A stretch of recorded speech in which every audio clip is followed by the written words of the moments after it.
What's up, everybody, and welcome to this week's episode of On the Bluff. I'm your host, Christian Fowler, and joining me, as always, my co-host, Gabe Kuhn. Gabe, what's up, brother? How you doing? Man, I'm just getting back from St. Louis. I went there for this weekend for my dad's retirement party, so let's give him a little round of applause. Round of applause for Congrats on your Big retirement, Tom. Tom. Big Very Tom. earned. Congrats. Now he gets to go be in San Diego full time instead of having to be back and forth between San Diego and St. Louis. But it was a good time, man. Saw a little bit of snow. I think I told you off air what I had. I popped a tire and somehow had to get one replaced the next day. No fun. With snow still on the ground, and Firestone was closed. There's local place called Dobbs that's closed on Sundays. It was an adventure, but it worked out. It was fun though while I was there. What'd you do this weekend? We had a buddy in town from Louisiana, so we hung out Friday night with him, and Saturday night, Valentine's Day dinner at Hog and Hominy. Shout out to Andy and Michael, of course. Just wonderful as always. And then I think I had a pretty chill Sunday. Yeah, didn't do much yesterday, just chilled. So, good weekend. Good weekend. Yeah. Anytime you get to go to one of Andy and Michael's restaurants, it's a good weekend. They're opening up a new place, aren't they? They are. Yeah, I was talking to him about it this weekend. I'm hyped up. Italian restaurant with the bar upstairs. I think he said maybe later in the fall this year it'll open, so they get to add another one to the list. We get an addition after we got the Gray Canary subtraction. So yeah, I will say Taylor didn't get the best effort. I don't think either of us gave the best effort for Valentine's Day because we're in the car driving cross state with my mother-in-law and with Myers. So we were pretty preoccupied. How was the first trip with Myers? How was good. That? It was good, man. He was great. He slept through most of the way. Well, yeah, until the retirement party. There's like a band, and there's nowhere to put him where it's quiet, where he can actually take a nap. Yeah, he's a little thrown off, but it was good, man. He was good. He slept most of the way there, most of the way back. 4-hour drive. Didn't really hear a peep from him. Yeah, can't complain, brother. No, and luckily it's not too far. It's that's like a good first distance. I feel like for sure. Maybe like it's not like 1 feet on the way there, right? Then you can get them up and moving. It's not that not going like 8 or 9 hours, which might be a little testing the waters, but 4 hours, pretty doable. Yeah, 4 hours is solid. 4 hours. Yeah. Honestly, the way I drive, I feel like it goes quicker than that most of the time anyway. Yeah. Any other notes from the weekend? Are we jumping right into Memphis basketball? We're jumping right into it, brother. Hop in. All right, let's do it. I know people are looking forward to some discussion on the team after this. I don't know. Real quick, I don't know if we can do looking forward to. I think people realize it's a necessity. We have to break down a couple of things that went wrong. Exactly. So the week started out great, 15-point win over South Florida, which I said this last week. I don't know if you remember it, but I was like, the last 3 or 4 games, Memphis basketball games went over, and the opposing team covered the spread. And I was like, that's a trend building. And you're like, you're going to bet it? And I was like, no, because the exact opposite will happen. And it did in the South Florida game. They covered the spread and the under hit. So if you listen to my reverse juju jinx and bet that, then you probably had a pretty decent hit there. But they beat South Florida handily on Thursday, and then they turn around on Sunday and lose in overtime to Wichita State in a back and forth game. And obviously we're still at that point with this team with them being in conference play and playing inferior opponents, that we kind of have to focus more on the losses than the wins, because they just mean a lot more in this time. Beating a Rice or a Tulsa or a South Florida doesn't mean nearly as much as losing to Wichita State. Yep. So I think they fell 8 spots in the top 25 to number 22 this week with a matchup against FAU coming on Sunday. Kind of here we are again. And I don't think either one of us is overly concerned about this team. I mean, especially when you look deeper into the box score and break some of these things down, but it's just losing is not something they can really afford to do at the time. Yeah. I mean, I'm concerned about where they are going to be ranked come Selection Sunday. That's my concern. I'm not concerned that they can win games that they're involved in, just like they can lose against inferior competition in games that they're involved in. This game to me against Wichita State came down to a couple of late game issues in execution with, a guy like Tyrese Hunter turning the ball over down the stretch when you have a 4-point lead and then a 2-point lead. There was just a lot of, nasty execution down the stretch. I don't think they did anything overly brutally. Like Dane Danger and PJ Haggerty didn't quite have it. And it's going to be tough to overcome something like that, but they've been able to do that. Tyrese Hunter had 24, got 12 from Musa Cisse off the bench. PJ Carter still went 2 for 3 from 3. But those guys didn't quite have it. You ended up in a spot where there was like 14 lead changes in regulation. Yeah. And you just didn't quite execute where Wichita State, all credit in the world to them, they executed. I think when you look at the defensive problems, though, for Memphis in this game in particular, I think there's a little bit of concern there. I think that Penny is more than capable of adjusting. But I think we talked about it off air, and our guy Kenny Stubbs said it pretty well. It's almost like they played with a little bit too much intensity defensively. Yeah. They were really trying to do a ratchet up the on-ball pressure. They were funneling a lot of these things into the paint where Wichita State was actually really good. Yeah. Or inside the 3-point line. They were 4 for 21 from 3. You almost feel like, okay, well, back off. See if they can make a 3 every once in a while. I think they went to way too many different types of defenses. There was a 1-3-1 late in the game where they're over-rotating, and it's very intrusive, and guys are like clearly a little bit of paralysis by analysis. It almost felt like defensively a lot of their issues was because they were trying to ratchet up the intensity a little too much, getting blown by, allowing easy buckets at the rim, things like that. And then also rebounding is a problem that's kind of reared its ugly head a few times this year. Yeah, that's another thing that we were talking about before we jumped on is like if you want to see the box score for a Memphis loss, it's probably going to be either PJ Haggerty or Tyrese Hunter had an off night and Memphis got out rebounded. And obviously there's a lot more that goes into that. That's pretty basic. Just look at a box score. But it's been pretty true this year for the losses that Memphis has suffered. But I agree with you on the defensive end of the floor. I think panic might be too strong of a word, but it was just like they kind of lost themselves a little bit. And then you get into overtime, and that's typically when the better team takes over, wins that game. Memphis only scores 8 points in overtime. They get outscored by 5 in overtime, and they just – I don't know. They just didn't have it. And then like PJ Haggerty he was 4 for 17 at that point in the game, and just they're down 80-77. He flicks up some random 3 where he short arms it and he airballs it, and you're just like, just some execution, decision making issues that cost them a game that could cost them a couple of seed lines. To be honest with you. Yeah, and to me, that's the biggest thing to watch down the stretch yesterday because they had that game won. Yeah, they just made a few too many mistakes. Yeah, and I think that's a big thing after this game is the seed line, and we've talked about it all year. We've seen Memphis range everywhere from like a 4 seed at the highest to now around a 7 seed at the lowest, and it's just like the whole thing that we've discussed the entire season is avoiding that 8-9 game in the NCAA tournament.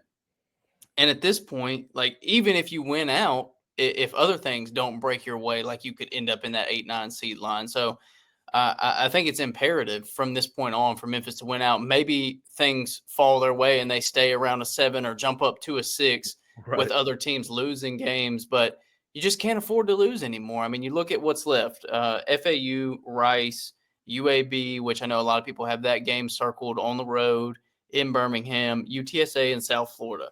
Obviously, all very winnable games, with the toughest being that road game against UAB. And you just can't really afford another loss because you do not want to, March. You do not want March to come around, finish the conference tournament. You would imagine Memphis is the wide favorite to win that game, and then for them to go be an 8-9 seed line again and potentially have to play a 1 seed if they win that first round game. So. That's a point that we focused on all year, is avoiding that, and they're close to it. So winning out to me is extremely important for this team because you don't want to be in that situation again. I genuinely think this team is too good to allow themselves to fall into that spot where they could pin themselves. I think it's quite possible, though. We know that with Definitely this team, possible. they can lose these games. There's more opportunities for them to lose out there, especially when you get into the conference tournament as well, and the intensity ratchets up because teams are playing for their season. And Memphis sort of knows, okay, I'm going to get in, but just where am I going to be seated? But it is just wild to me. Like you have 8 straight wins, Yeah, and you go on the road against Wichita State and lose, and everything just completely flips. You know, Jerry Palm had them as a 4 seed previous to that loss. He dropped them all the way to a 7 seed. right. Lenardi's hasn't even come out, but I'd imagine he's the 6 or 7 seed. Like everybody has dropped them a couple of seed lines from this one loss. But I do think part of that, the Tigers can help themselves with. If they win out, I think they'll still be a 6 seed, right? I think they'll still be able to hold on to a seed like that. But the problem is I think people are now projecting that this team is going to lose again because they've shown you that they're capable of it. But, in the end of the day, we're just going to have to see how it all lies at the end of the year. I'll say this, and I had to go check this stat because I find it pretty amazing. If you think the Tigers are being put upon, you do have to put it into context. Like Tigers have a really good win resume. They have a good resume of wins. There's no doubt. They did a majority of it in, November and December, though. So that's people have a tendency to forget about it, and it leaves their mind to a certain extent. But they have 3 losses in the quad 3. If you go to the top 25 teams in the net, not a single team in the top 25 of the net has a quad 3 or a quad 4 loss. Memphis has 3 of those.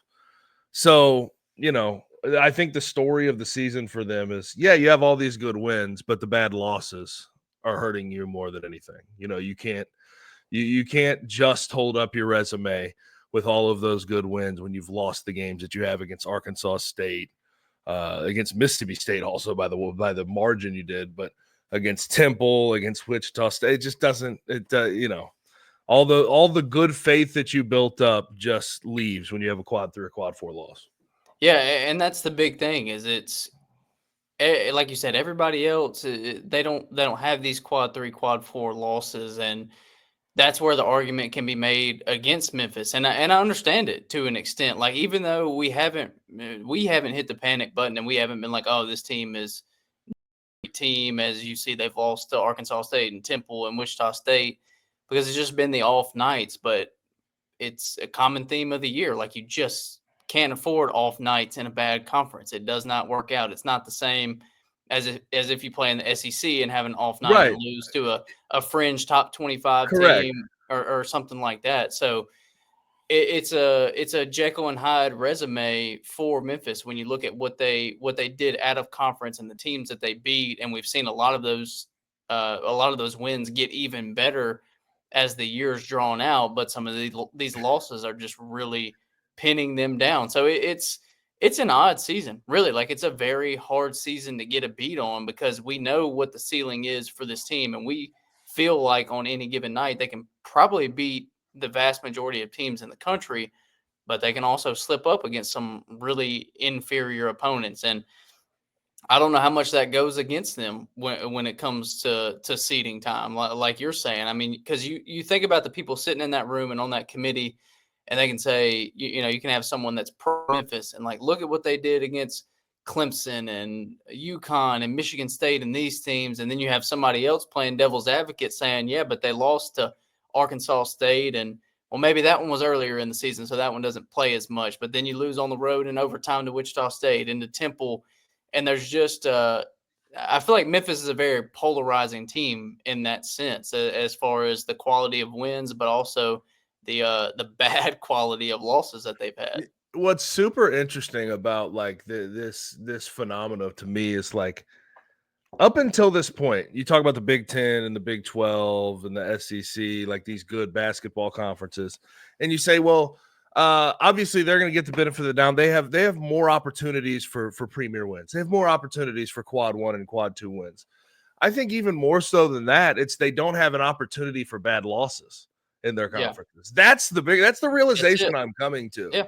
because, in the end of the day, if you can't stand to lose a quad 3 or quad 4 game in conference, your resume will stay boosted up and stay in the spot that you need to be. And that's why, looking at all of the complaints about the American Athletic Conference and where the Tigers are at, when you feel like they should be advanced a little bit further and tournament talks, they should be in that 5-6 seed line. Like, I get why people want out of the AAC. I completely understand that. And that's the biggest reason why. I have changed my thinking on this when it comes to the big power conferences. It's not that they get more opportunities for quad 1 wins. That matters, but they don't have an opportunity to lose bad games. No. And that helps them stay afloat, helps their metrics look good.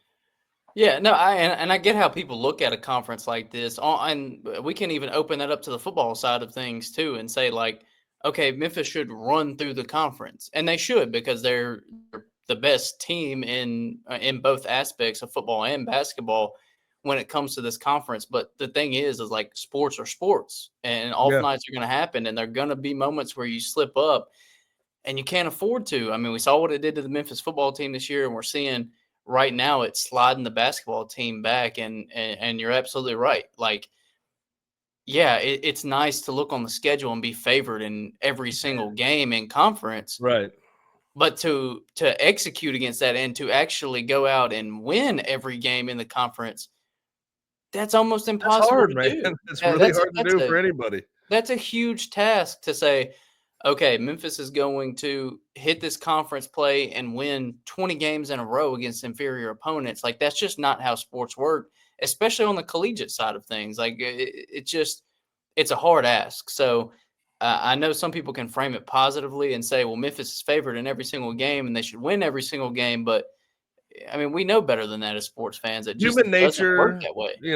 Off nights, a lot of things go into not being able to win 18 straight games. You know what I mean? Like, yeah. I shouldn't have to school people on how hard that is to do. Yeah, no, definitely not. Gabe, we have any more Memphis basketball notes or anything else to discuss before we move on to the hot 3? Brother, I'm good. You got it all out? Yeah, got it all out. All right, well, we're going to take a quick break, and we're going to get to our first non-football hot 3 of the year. So we did all Super Bowl last week, all football. This week we're transitioning a little bit, so we'll be back on the other side with hot 3.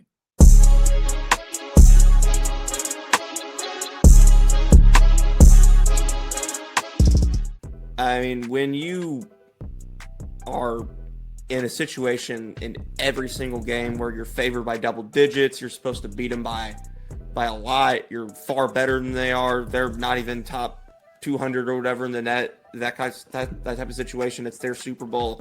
When you're in that spot every single game, it's just difficult, regardless of how much better you theoretically are. And for that reason, I haven't really been kind of squeaking out these games against Memphis too much, because they were losing them last year. They were losing them. Right. And to go from that to actually winning them, and for the most part taking care of business in the league, that's an improvement in of itself. But now that there has been a loss here, that probably does change the conversation a little bit. Tune in to Tigers Live with Francis Carlotta, live after every Memphis Tiger basketball game on the Bluff City Media YouTube channel.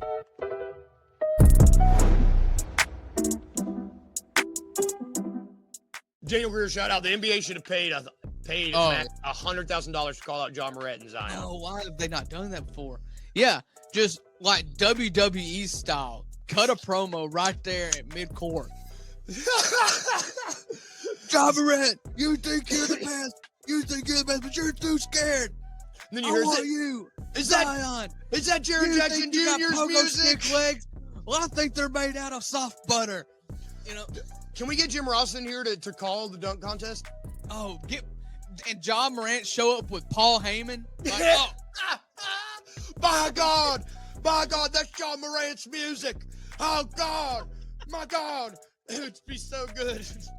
Oh, man, they're missing out. They're missing out on so much. Why are we not commissioners of the NBA? Tune in to The Daily Grind with your host, Luke Hatmaker, every Monday through Friday at 7:30 a.m. live on the Bluff City Media YouTube channel.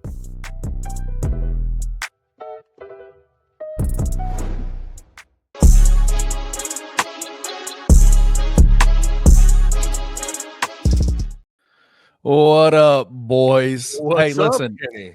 I wanted us to start the hot three without the music today because we need to take a moment of silence. Okay. This is the first hot three without football. I just want to let's take a moment of silence, and then I'm gonna ask you guys a question. How are y'all feeling? Sad. How are you guys feeling? Everybody Well, good? let's take our moment of silence. Oh, I thought we Alright. did. That was No, kind of that was not a real moment of I was silence. Okay, pretty, moment- I was pretty sure. 3, 2, 1. Are we back? All right, I think we're good now. That's a good moment of silence. That'll Well done, work. guys. That'll work. Gabe, how are you feeling, man? Are you good? Are you mourning a I'm little all right, bit? man. I'm already listen. I'm already studying up on draft prospects. What are we talking about? We That's also look at this. Look at the timing. Oh The yeah. boats Let's go, boats. all aboard on the way. I think it's time for a tryout. Football never ends. Are you if they called you and said, Gabe, we need an offensive You line, would say absolutely not. would you? I'd say how much money you paying, and I have 5 good plays a game. And How honestly, I can't even promise good. 5 plays. 5 Five. plays a Do game. you think there's any like possible time period in which you could get ready to play a game like that again? Or are you pretty cooked? Again? Like, from this point forward? Absolutely not. Like right now, if you said I'm going to get Oh. back into training the way that I did in I mean, college, I got to be honest. I Every think you can once do in a it. while, I think you could do it. I'll just be driving around like in the summers Yeah. around here. Like this has happened almost every single year I've lived here and not played ball. Be driving around the summers, and my brain will immediately pick up the thought like, holy shit, dude, could you imagine being out on the practice field right now? That occurs to me every summer multiple times. And my answer is always like, no, I can't imagine. No way. I don't know how I did it the That first absolutely took a different turn than I thought. I thought you were going to say, I see these young kids out there on the high school field. They're out there playing. And I'm like, man, I could get out there and do that. But you're saying Oh, no. hell no. You're saying no. Nope. Mm-mm. No. No, sir. Not even a little bit. Absolutely not. Doing like a 500-pound squat day, then going outside and running sprints. No, Mm. those days are gone. I'm never going to be able to recreate that. It's never going to happen again. I've let it go. I did squat day today, and my right knee is on fire. And I have warm up better, brother. You got to warm up better. I try. I don't know how to warm up these old legs. Yeah, but say he's just old, Gabe. I Don't mean, just take know. weight off the bar. You know, like Oh, I did. I had to. I Kenny was in there ego squatting yeah, just trying to on pump it the in Smith everybody. machine, the No. one that's stuck in the little. Oh yeah. I'll do the Smith machine every once in a while. Today was just barbell. Are you But the guy that gets on the leg press and puts like 15 plates on each side and then like bends your legs like? no, Just the knees, I- a little bit. I've been my whole mentality towards working out has changed. Like I am not an ego lifter anymore. Like I don't lift like that. Like my workout routine is all about trying to gain mobility and flexibility. Like Yeah. that's what I'm trying to do. And so like for What are you instance, doing with it? Are you mobility, man. flexibility coming along? no, not even a little bit. Like I He's don't just You he's need to just change it up then, brother. He's softening the blow of age. That's it. yeah, like I'm just Yeah, trying to yeah. stunt the age thing that's going Yeah. on. But Yeah, yeah, anyway. All right, y'all ready? Let's get to the hot three, man. Here we go. let's do it. There's music. Oh gosh, yeah, I did some deadlifts a few months ago and was out for like an entire month. See, Like, that's the thing. Like you yeah. can't ego lift anymore. No, I dude. can't ego lift. I'm Anymore. like, who am I trying to impress? I don't. Well, and also, like, I don't want to take a trip to the hospital. I don't want to Yeah. go to a med stop. I don't want I to had go. to go to Campbell's. Like, I'm like, what am I doing here? What is I don't going need on? that. This is the I want- Hospital bills are expensive, man. You know, I can't. I want to see Gabe Pretty under a good, bench that's rack for just like one last rodeo, of Me? just like everything he's got. Yeah, I could still probably push a fair amount of weight. I completely. It would doubt. just. I would go Completely down with believe you. one set, and it would hurt like hell. Yeah. What do I you have think no you could doubt. still throw up? I could probably still. Okay, I'm gonna lowball it. I think I could get 315 up. That's what I was about to Like say. I'll get three lowball it. plates. I could definitely get up 275. Yeah. For What sure. was your all-time personal max. record? What was your max? 385. yeah, Yeah. impressive. Me too. I saw this video last week. I know, you too. I know it's old, but it was this podcast between DK Metcalf and they had Aaron Donald. Oh yeah, they're pushing like 500. Where DK's like, before Aaron Donald gets there, DK's like, I could bench as much as Aaron Donald, and Aaron Donald comes in and he's like, nah, bro, you couldn't do that. He's like, I bench 550. He's 550. like, no. Yeah. And DK's face was like, oh shit. Yeah. Never mind. Yeah, those dudes are pushing weight. Like honestly, being at Memphis with some guys like that used to blow my mind. Jannard Avery benching. It's like, how is that humanly possible? Well, you had to go against guys like Ed Oliver too, and there's no telling what he was throwing up. I mean, who knows? But like, if I'm putting that on my back and squatting it for 1 rep, you should not be able to bench it. You know, that's or just, wasn't your self-proclaimed strongest player? Was it Matt Ioannidis? Is that who it was? I don't know. Matt Ioannidis from Temple. He was strong. He played strong. I don't know how strong he was. There was a guy from from South Florida, Sanat. He was like 5'10", 330 pounds, squatty as hell, and he did have like a recorded squat of like 825, I think. I wonder how his knees are now. Like, they've got to be just completely screwed, right? Yeah. Like, not good. I don't know. Anyway, I don't know. Yeah, I do need to have to be. I mean, wouldn't if you're that strong, like your knees be strong too? If you're that strong. Nobody can handle that much weight and just be like, oh yeah, my knees are perfectly fine. Yeah, there's a certain amount of pressure being put on that joint, no matter what. Yeah, and 5'10", 300 something pounds is a lot of weight to be moving. Yeah, but it was like muscle, you know. Oh yeah, he wasn't like muscle bodies. Just he didn't look like what's his name, Desmond Watson. No, he didn't look like Desmond Watson. No, did not. Can confirm. All right, let's get to the topic. First topic. It's been widely panned. People have not liked it. The conversations online and on TV have been hilarious. But the NBA All-Star Game was this weekend. The weekend was filled with All-Star festivities. Guys, is the All-Star Game just like absolutely cooked at this point? Yeah, I kind of just wish the NBA and NFL specifically would just get rid of it. Like, just give the guys a week off and. But you got to name all-stars. That changes accolades. You know what I mean? You can still have them, but you don't have to like the NFL's worse. The NFL is absolutely a joke at this point. Yeah, true. But even with the NBA, it's like you think about what these things used to mean. Like an NBA All-Star MVP used to be a pretty big achievement. Yeah.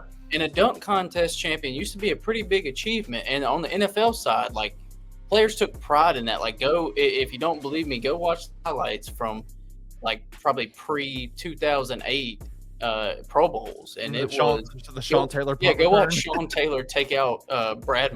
Was it Brad Mormon? Was that the punter that he ruined? It used to mean something, and it doesn't anymore. Like nobody watches, nobody cares, and like I applaud Adam Silver for trying, and Roger Goodell for trying new things and trying to make it more entertaining and interesting, but. I don't know of any fan that just like, oh my gosh, I cannot wait to watch the All-Star Game or the Pro Bowl. And I remember growing up loving those things. Like religiously every year I watched the Pro Bowl and the All-Star Game and stuff like that because it was fun and competitive. You got to see the best players playing against each other. And it's just not the case. And I don't think there's no reviving it now. Like you can't get players to buy back in. Whoa. Let's relax for a second. Only thing I'll say to that. Mac McClung won the NBA dunk contest this year. You have John Morant coming out saying, hey, I might have to dunk. Mac's making me want to dunk again. Giannis Antetokounmpo. Like if something like that were to happen, Giannis and John, Zion, and Mac McClung in an NBA dunk contest, we would definitely be tuning in. It's about getting the stars involved and getting the stars to care. Now, I'll say this.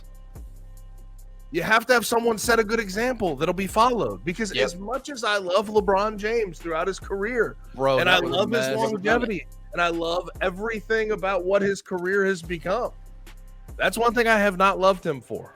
He has not set a good example for the future generations about how seriously you're supposed to take an All-Star game. It's hard. He bailed on this one like some people say it's a stretch to blame it on him directly. But I don't think it's a stretch at all. No, he runs everything. Everyone follows his example. If nothing gets passed or done without his approval, Right. Like he's a guy who has to set a good example. And what did he do this year? He's in street clothes. Bro, Yeah. that was messed up. It's frustrating to me. You have to have someone set an example, and the guy that's supposed to be setting that example has never done a good job. Yeah, because nobody's been more clamored for in dunk contests than him. That's another one. Like, think about how big those were up until not that long ago. Because you had Right. guys that started that in the 80s, because it used to be nothing. And then you had guys that started that in the 80s with like Dominique and Jordan, and those guys that made it what it was for 20 to 25 years. And now it's just like if you're a casual NBA fan, like you don't even know the dudes that are in the dunk contest now. Can And I I'd be say honest? what was it like No. the last, like maybe like 2009, 2010, like those eras were like the Aaron last. Gordon three- and Zach 16, Levine. 16 and 17 were really good. Aaron Gordon Zach and Levine. and then But, like- Derrick Jones and Aaron Gordon. Yeah. But like after the Blake Griffin stuff, and I think that was 2009, 2010, like it kind of started to fade after that, to where it just wasn't the spectacle that it used to be. I'm going to come clean. I thought one of the most entertaining single pieces of content of the weekend for the NBA All-Star Weekend in general. This counts Celebrity Game, all the All-Star games, Skills Challenge, three-point contest. I thought one of the biggest, moments or best moments was when you had that kid come out of the stands and have the shooting contest with Dame Lillard for Mr. Freaking Beast's money, $100,000. freaking awesome. It was electric. That was but how is that? That's the That shouldn't the be the halftime shining moment. performance. Yeah, that That's shouldn't be Red the shining- Panda when she If comes you- to Memphis and performs at a Memphis Tiger game. Like, how is that the thing I remember Yeah. that I found the most entertaining the entire weekend? That's sad as hell. Let me ask y'all this. Do you think that it might be time for NBA fans of the NBA, to change their expectation of what the All-Star game is?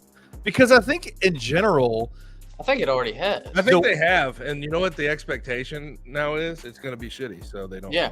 want it. I completely They have agree. changed their expectation, Kenny. But I I do feel like- think nobody cares about it. but I feel like I would disagree with that, because the clamoring has been the players should care more, almost as if to say they should care as much as we do about As this much game. as I think they should care as much as we used to, Okay. or as much as we want to care. Because I don't think anybody cares about it currently. So I think the shift has already happened from a fan's perspective of, oh, it's gonna suck, but I wish it didn't.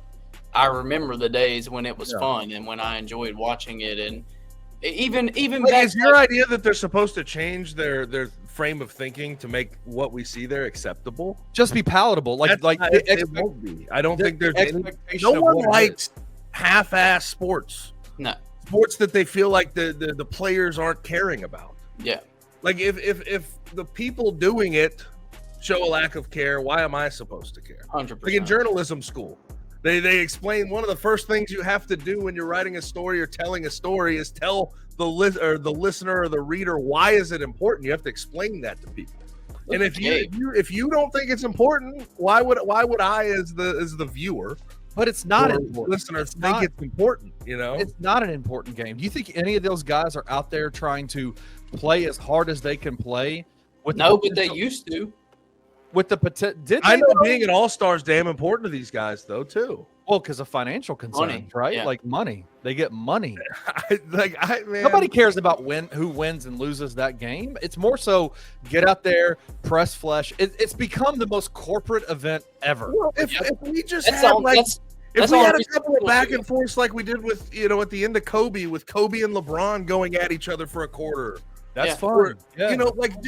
I don't need to see like high effort all the time, like on ball defense. They're picking up full court. I don't need to see all that. All I'm asking for is just a little bit of imagination. Yeah. A little bit of care every once in a while. When the game's getting out of hand, like the championship game was 41-25. The Chuck's team the International Stars never had a chance. No. And they just folded. They're like, screw this. I Yeah. don't really care. I completely agree with what Kenny said about it being a corporate event. Like, Yeah, I agree with that. That's what it is. That's the only reason they still do the Pro Bowl and the All-Star game is that's the only time pretty much. Sponsors can come in and do all their stuff. Right. And all the owners are in the same place and they're going through meetings and stuff like that. And it's like, for the NFL, it's like a good end of season wrap up, and for the NBA, it's like a mid season state It's of the not union. okay. To be fair, it's not a good end of season wrap up, but it's a wrap up. Yeah. A good time. It's a good time opportunity. It's an doing it. opportunity to do Correct. those meetings. Yeah. Good opportunity. Let me ask y'all this. I have But one last question. real quick though, Kenny, I want to get to the root of this because I don't necessarily like that question, like about changing the expectations for fans, because it's like, Okay. I don't know if you're playing for the NBA, it should be important enough for you to lift up your product. That's like the showing of the best players. It's a showcase of the best you have in You should your want it to be for good. your product. And you don't have the tender loving care to like treat that as such. You're just sort of you're not giving your product a proper chance to shine. Like Yeah. I think it should be important in the fact that you're putting your entire league and product on display. And that's, you know, some people, casual fans, just tune in for that. They don't tune into the rest of the season. And if you're putting that out there, you're not going to bring in any more casual fans. You're just a lot of. That's how I feel. I think Barack Obama said it to Tyrese Halliburton not too long ago. He's like, "This is your product. You have to have some damn, care about it." Yeah. I shouldn't have to convince you it's important. But my question though is, and Jaren Jackson Jr. talked about this post All-Star game when it looked like while he was out there for that one game, they ultimately lost that game. He actually was picking up full court press, like he was playing harder than everybody else that was out there, at least giving it an effort.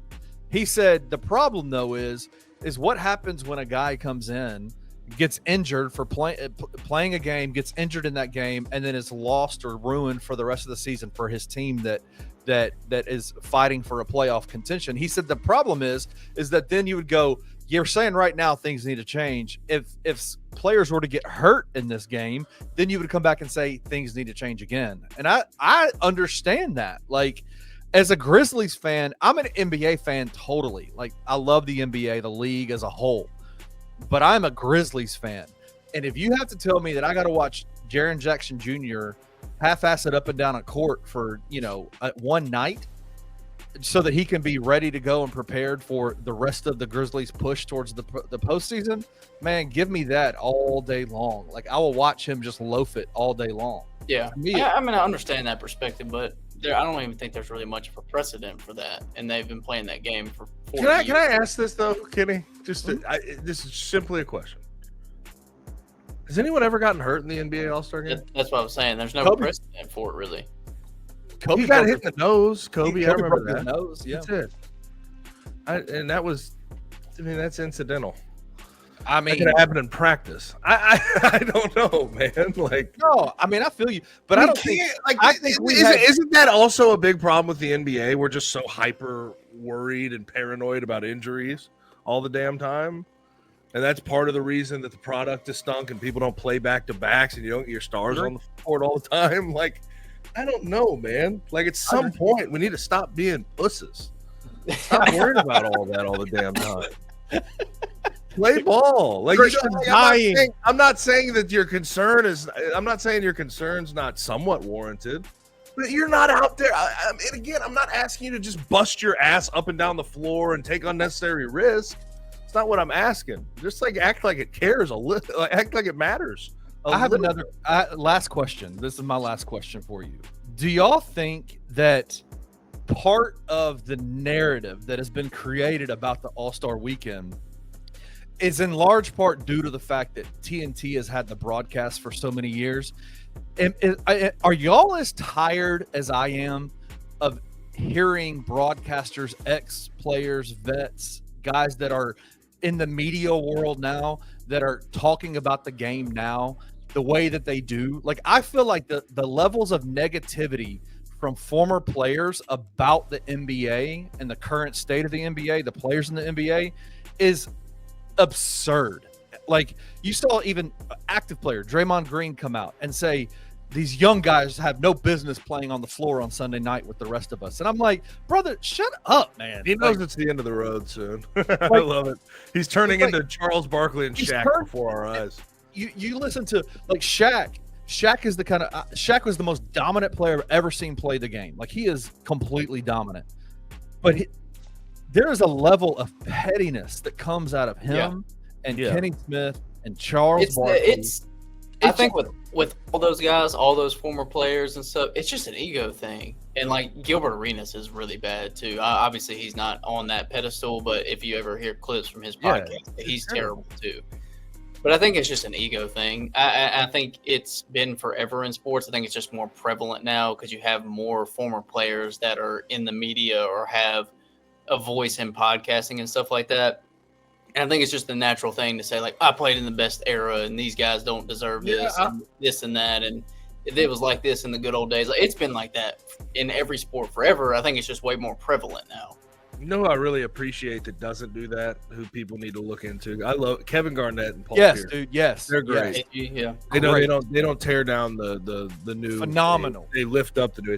But you know, yes, Kenny, I do get frustrated with how the NBA's talked about and how, you know, old heads always hate on the new guys. It's ridiculous, man. I don't think the All-Star game fits into that category, though. I think the gripes about the All-Star game, I don't think that's coming from the old heads. Yeah, I think that's directly. I think that's just from watching. Like, if you have eyeballs, you just look at it. Like, I feel you. No, I feel you.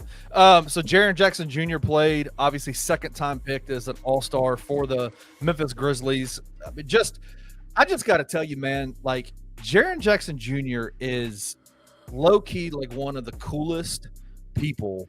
Like, he is just like somebody that I prop up and I go, this is who I want representing my team. Yes. Right? Like, he is just so good. And one of the things that he talked about, every interview you hear him in, he's just great. He did an interview post All-Star break, All-Star game. And he said, man, my attention is purely focused on the Grizzlies now. I'm headed home and I'm ready to talk about the Grizzlies. I'm ready to push towards the postseason. So let's do that, boys. Let's forecast the Grizzlies last half of this season. I mean, not half really. I guess the last part of this season. Going into the All-Star break, how are y'all feeling about where the Grizzlies stand right now? Gabe, you want me to start it? You go ahead and start. All right. I think starting it with Jaren is probably the way to go. Obviously, the way that he's played this year, and if he continues playing the way that he has for the majority of the season, then you have to feel good about it. Because if Jaren is leading the charge and Ja is your number two, which nobody would have expected, like Jaren kind of surpassing Ja this year, I think you're in a good spot. And then with Desmond Bane also, and I think we get to see continued growth of some of these young guys as well, with Zach Edey and Jalen Wells and a couple of other guys that we've seen throughout this year. Gigi Jackson finally getting back into the swing of things. I think you have to feel good about it, but I think the question that's been asked about them all year is, like, what's the ceiling? Like, what's the cap for this team? Can they go to a Western Conference Finals? Can they compete for that? Because they've been in a similar situation that they are right now, and they've fallen short. Like, specifically when you think about 2 years ago, weren't they the 2 seed in the playoffs, and they lost to 7 seed Lakers in the playoffs? So I think that's going to kind of be the stigma around this team until they prove people wrong, is can they advance in the playoffs? Because even though they've had this core for a number of years with Jaren and Ja and Desmond, they just haven't been able to get very far. And they've been competitive in most of those series, like thinking back to the Jazz series 4 or 5 years ago, whenever that was. Right. Kind of the same thing. It felt like that. I think they were a 2 or 3 seed that year as well. So it's just like they've been really good in the regular season again this year. Can that translate into the playoffs? Can they win some of these 7-game series against some of the other top teams in the conference? I'm generally optimistic about the Grizzlies. Yeah. But I think there's a pretty big portion of my brain that is very skeptical of what they can actually do. And there's a lot of reasons why that. Jaren Jackson Jr. is furthest from that. I think he's the reason that they can get over the top if everything else falls into line. But a couple of questions. Ja Morant, is he ever going to find like his full swagger night tonight? Yeah. Are we going to be able to see that? Yeah. How are the Grizzlies prioritizing getting him going? I want to see how that works, because sometimes they do the high pick and roll, sometimes they ignore it. But he has had a couple of games as of late before the All-Star break where he was in, 25 and 12, 25, 13. His assists were up, so That's nice. But can he recreate that swagger night to night? Another question I have. Are we really going to go with this 2 rookie lineup consistently? Is that something that you can do? Like, that's a lot. That just breeds a lot of skepticism to me generally. Yes. Can you get away with that in the playoffs? Probably not. Right. I don't care how well Jalen Wells and Zach Edey have played. 2 of those guys in the starting lineup is kind of insane. You have to start Zach Edey because he's your big. I wonder what they do with Jalen Wells. You're going to have to start thinking about these things right now, because I think as a bench player, as a flamethrower off the bench with a little bit of defense, that could be nice. And then Vince Williams Jr. and Gigi Jackson are back, and you can decide from there what you want to do. Right now, I'd say Vince Williams Jr. because I think he complements that starting lineup really well with his defense, and he's a good ball mover. So I'm looking at like playoff lineups and how it may work. You may want to put him in there. And then here's my final thing. I think it sort of goes hand in hand with that conversation I just had about Vince Williams Jr. and everything else. I'm not a Taylor Jenkins supporter, nor am I like his biggest enemy. You know, I'm not one that blames him for everything. I think he's a good coach. I want to see him, for lack of a better term, stop bullshitting around with the lineups in the second half. Yes. Right? Like Scottie Pippen Jr., Desmond Bain, and Ja on the floor at the same time. That never needs to happen in the second half of a basketball game down the stretch of but certainly now that we're in winning time. We're late season. We're into the playoffs. Yes. I am full, depending on who you have there, and I know you've dealt with a lot of injuries and guys coming back, and you have to manage minutes. First half of games, do whatever, do a little bit of experimenting, see what works. Second half of the game, stick to the guys that you know are consistently going to be there and going to finish games for you. Yeah. There's been too many times this season where there is 6-7 minutes left in a 3-point ball game, and John Jarrett are sitting on the bench still. Yeah. And they don't come back till 3 minutes left. And you're like, dude, like, stop flirting around, close this game out. Get the separation you need, and if you create enough separation, then you can take those guys out. I just need to see more consistency and understanding of the moment or the type of basketball you're approaching with the second half lineups he's running out there every night. And they're going to have a really tough schedule too. Like they're going to be tested. Be a lot of opportunities to prove themselves. I mean, you come directly out of the break to at Pacers, at Magic, at Cavs, 3 playoff teams in the East. Then you have Suns, Knicks. That's the rest of February for you. You have the 4th hardest strength of schedule. So I don't think you really have an excuse to play the lineups that you've been playing the entire year. You're playing good teams. Play good on good. Play your stars consistently like other teams play their stars. And I'll feel a lot better about it. But I if you can't tell, I think that's where a majority of my skepticism comes from. Yeah. Is Taylor Jenkins going to push the right buttons at the right time? Yes. That's a big question, and I think both of y'all answered that question really, really well. Let's look at the standings real quick. Memphis is 8 games back from OKC. They will not catch OKC. OKC is light years. They are a devastating team. Devastating. They are so well-rounded. They are a half game ahead of Denver for the 3rd spot. They're in the Grizzlies are in the 2nd spot. They are. They kind of surged up before the break too. They did. They won 5 or 6 before the break. Hey, real quick sidebar, because you brought up the Thunder and the Nuggets directly surrounding the Grizzlies. Who's the MVP to y'all this year? SGA or Jokic? I got to get the shy to SGA or Shea, whatever. I mean, really, it's probably Jokic. I swear, yes. That's how. I'm glad you answered it that way. Really, it's probably Jokic, but the end of it is Shea averaging 33 points per game, #1 team in the West. Shea will probably win it, and I think it kind of goes back to like the voter fatigue. But Jokic is just doing things that we've never seen before. Jokic is in the pantheon of great seasons all time right now. Absolutely. I don't think people get it. I don't think people are paying attention. Think about that. Like saying that someone is doing something that we've never really seen before in 2025 is pretty. No, this is Wilt Chamberlain-esque. Yes. Stats that he is putting together. Yeah. 30, 12, and what is it? 10. Yeah.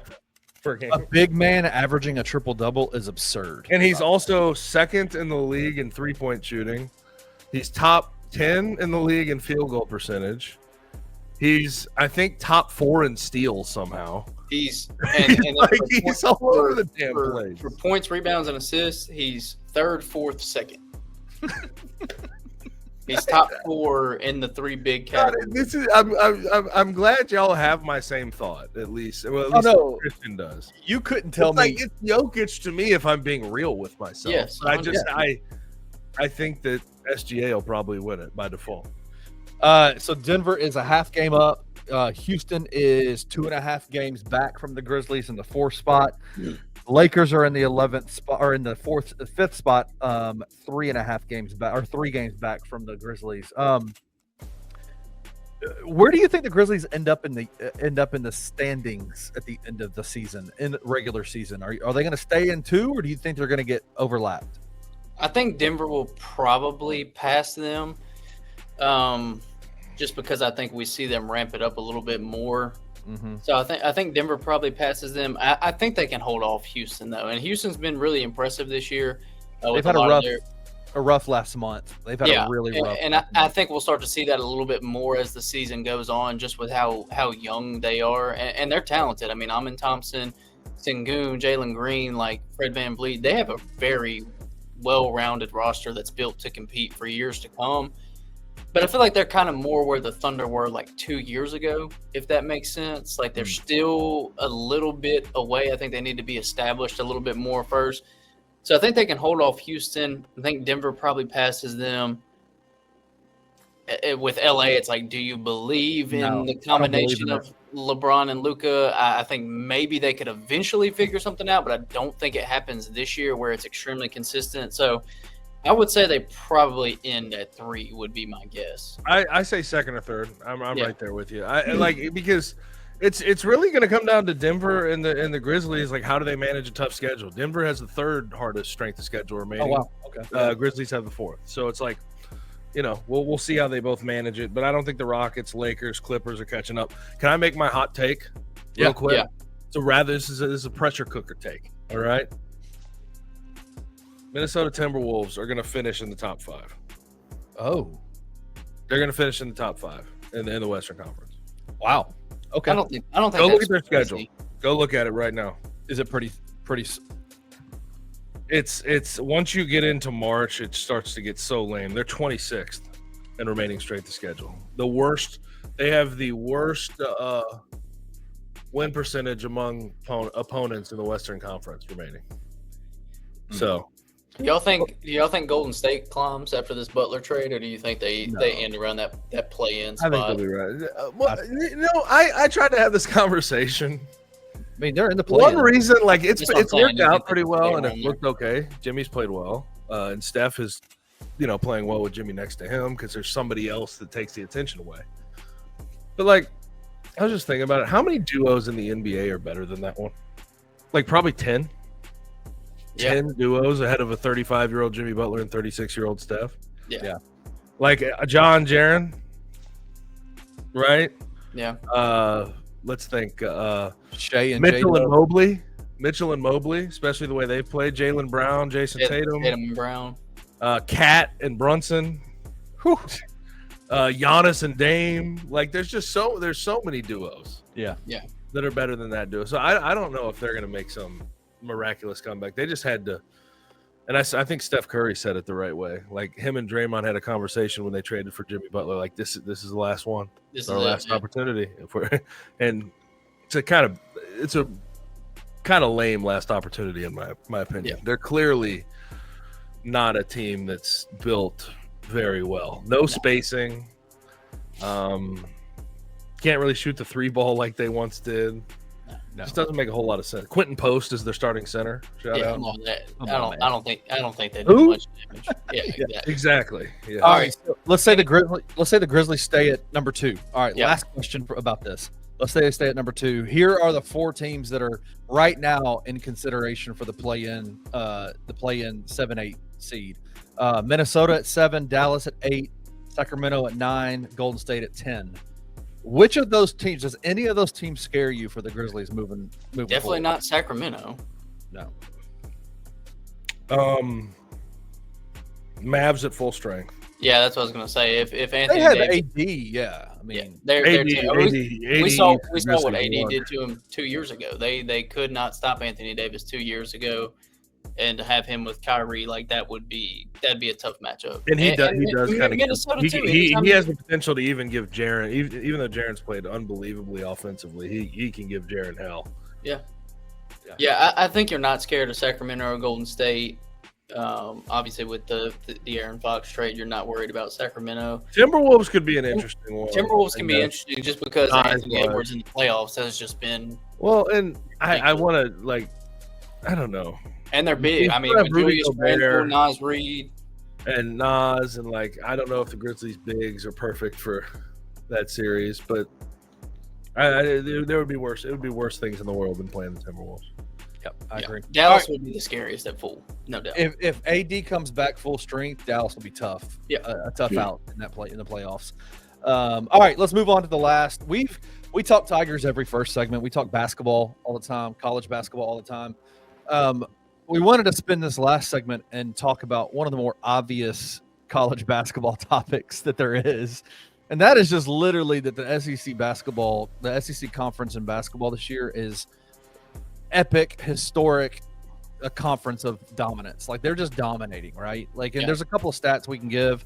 I think they won like 89% of their non-conference games as a conference going into their conference season.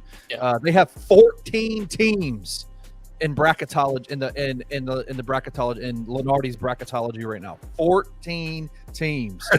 They have 5 of the top 10 AP top 25 teams in the country in their conference. I mean, they have 9 top 25 teams overall. I mean, just dominant. Did you see Kenny's original hand movements?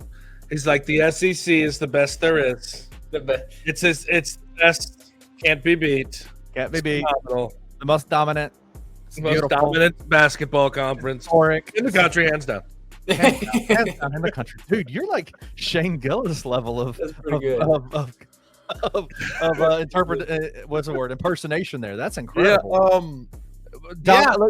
Obviously Auburn. Let's not even talk about Auburn. Okay. Why? Why can't I talk about Auburn, man? Because it's obvious. They're doing freaky deaky things this year. How damn good they've lost 2 games. Yeah. To Duke and to Florida. Yeah. Florida's number 2 in the country. Yeah, and Duke's number 3. Yeah. I don't get it. They've done it without Janai Broome for a stretch of basketball. 3 or 4 games, 5 games. And like watching that game against Alabama. Oh my gosh. It's just amazing to me. Like Tahad Pettiford, that guy can play freaking basketball. That dude is an absolute freak of nature. I can't get over it. He was so clutch, and we're talking about a guy first year on campus with Bruce Pearl. He's a freak. Yeah. Janai Broome is just Janai Broome. They probably have one of the best or the best front courts in the country. Dylan Cardwell and Janai Broome. It's not even. And then really, that close. Johnson kid coming off the bench. God bless, dude. Yeah. They have length everywhere. The 3-name kid. What's his name? Chad Baker-Mazara. Oh my god. And hey, you want to know something? Here's the ticket, and here's what you do need to learn about this Auburn team. They're all really good, talented transfers and guys that were brought into the program. But Chad Baker-Mazara is 25. Janai Broome, probably 35. around there, 25, 24. 45 years old. Yeah, like you just look at the guys that are playing for them. They're all Dylan Cardwell. How old is he? 24? He's been there for years. Denver Jones. He's a transfer. It's a couple years ago he transferred, right? Yeah. Right. Like Florida International, like that. He's 24. They have a bunch of old, experienced, talented players, and that's what wins. It's a pretty simple formula that we see win every single year. But the SEC, have we gotten used to the idea of 3 of 4, and in a crazy out there scenario, 4 of 4 1 seeds going to SEC teams? Insane. Auburn, Florida, Alabama, Tennessee, A&M, all inside the top 7 right now. Yeah. I mean, Duke will obviously get a number 1 seed. because they're just that good. Cooper Flagg has been Houston May. Cooper Flagg has been everything. Yeah, that he as was. advertised. But in the ACC, you can kind of take bad losses. Yeah. That's what I was gonna say. Really, the SEC is like the antithesis of what we're watching with The American. It is the exact opposite. I mean, you look at just top to bottom. It's even like A&M. Like when I watch A&M, I don't feel like they're like some incredible team, but they're 20-5 and number 7 in the country, and Wade Taylor is awesome. You know what I'm saying? Like, and what don't they have Zurich Phelps as well? Yes. When he SMU transfer? SMU transfer. Yep. Yeah. So even a team like A&M, where I watch them in SEC play, and I go, well, they're not bad. They're solid. They're a top 10 team in the country. Like, that just tells you how freaking good the SEC is. And then Florida as well. We were talking about it before the show. Just offensively, one of the best teams in the entire country. Walter Clayton averaging 17 points per game. Elijah Martin averaging 15 points per game. Yeah, they're Elijah Martin was the real get out of that FAU transfer portal class. Dude, Yeah, John L. Davis has struggled. He's been up and down lately. He played a lot better, and they've been playing better. Yeah. Arkansas, but they're still in a bad spot. Can I just give you an interesting example of like the SEC's dominance? Worst team in conference is South Carolina. They're 0-12 in conference. They were 10-3 and they're out of conference with a top 25 win over Clemson. Yeah. Who's number 2 in the ACC right now and beat Duke. They're 0-12 in SEC play. And, like, you just look up and down. And I was just thinking about this the other day. And obviously, like, Vandy getting Mark Byington as coach, very great hire. Really good job by them. And he was at James Madison previously, just knows how to win with maybe a little bit less talent. And even Vandy's had 2 crazy upsets this year. I did kind of look up and down the conference, and I was just thinking about, like, why is this happening? One, really good coaches. But I think if you dig deeper, it's like the investment from football is carrying over to the investment in basketball. They have more resources than anybody, and they're finally using them. But if you told me, a young me, in 2010, 2011, 2012, that the SEC would someday be the best basketball conference, I'd have told you you're psychopathic, you're an idiot. But you're seeing the money really pay. Money really, rules all, no pun intended.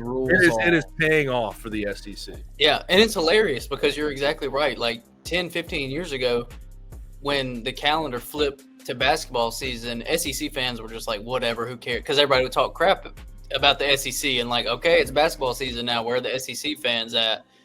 And it's like the basketball dominance has been more prevalent probably the last 2 years than the football dominance. I mean, it is quite absurd what they're doing. And it's like you don't even really hear about the ACC anymore, which was the dominant conference forever. And they've been down for a couple years now. And the SEC has absolutely taken over on the basketball side of things.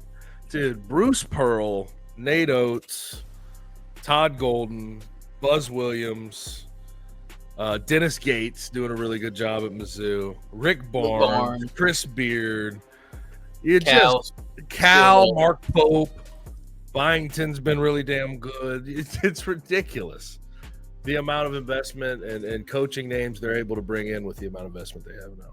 Which win on Memphis's schedule this year is the better win? The Missouri win or the Ole Miss win? Missouri's 15th in the country, 8-4 in the conference. They are 19-6 overall. Ole Miss is 8-5 in the conference, 19-7 overall. It's razor thin. Is it not crazy that Memphis has beat 2 SEC teams this year? Yeah. Nobody remembers that. Yeah. But yeah. Well, Memphis has beaten. Let's do it again. We do this every week. Number 24, number 18, number 15, number 14. Yep, there you go. Yep, that's they have some wins that are still holding up. So crazy, so crazy. Because Definitely. that was the problem last year, right? Like they beat a lot of teams early on, and then all Missouri. All those teams ended up being terrible. They all sucked. Most of those teams were terrible. Missouri didn't win a single game in the SEC. Like Clemson was like the only one that held in the top 25 for the most part. And that was a fringe. That was a fringe. Yeah, they were like 20. I think they were 24. I think they were like 24 at the end of the season. Fringe. So. Yeah, no, absolutely. All right, boys, well, let's wrap this one up. If you are watching on YouTube, you can like, subscribe, and comment there. If you're listening via podcast, whether that's on Apple, Spotify, or any other podcast platform, You can do the same there. You can also go to bluffcitymedia.co and check out all the articles and podcasts and videos on the site. Once again, we appreciate you guys for joining us, and we'll see you back here next week. Thank you for listening to On the Bluff. If you enjoyed this episode, leave a rating and a review wherever you download your podcasts. Also, like and subscribe to Bluff City Media's YouTube page. Head over to www.bluffcitymedia.co for comprehensive coverage of Memphis sports and how you can become an insider.